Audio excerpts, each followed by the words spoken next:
अस्सलाम वालेकुम viewers, this is महारानी। आज मैं आपको बनाना सिखा रही हूँ पीच जूस। फॉर पीच चाहिए हमें 1/3 cup of sugar, 1 teaspoon of black salt, 1 glass water, 1 glass 7 up. और अब हमने पीचेस को छीलकर इनको पल्प निकाला और जग में डाल दिया। इसके अंदर हमने शुगर ऐड कर दी, 1/3 कप ऑफ़ शुगर, 1 टीस्पून हमने ब्लैक सॉल्ट ऐड कर दिया। इसमें 1 गिलास 7 अप का ऐड किया और अब हम इसमें 1 गिलास पानी ऐड कर देंगे।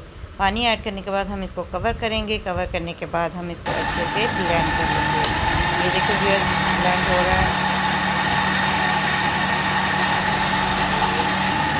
2 नंबर प्रेस किया, थोड़ी देर ब्लेंड किया और फिर ये स्टॉप कर दिया। Wow, very nice. ये हमारा आड़ू का जूस रेडी हो चुका है। गर्मी का मौसम है, आप खुद भी पिएं और अपने बच्चों को भी इस सूदी जार में डाल के दें और वो भी खूब इंजॉय करेंगे। अगर आपको हमारी ये वीडियो अच्छी लगे तो लाइक और सब्सक्राइब करना मत भूलिएगा। अल्लाह हाफ़िज़।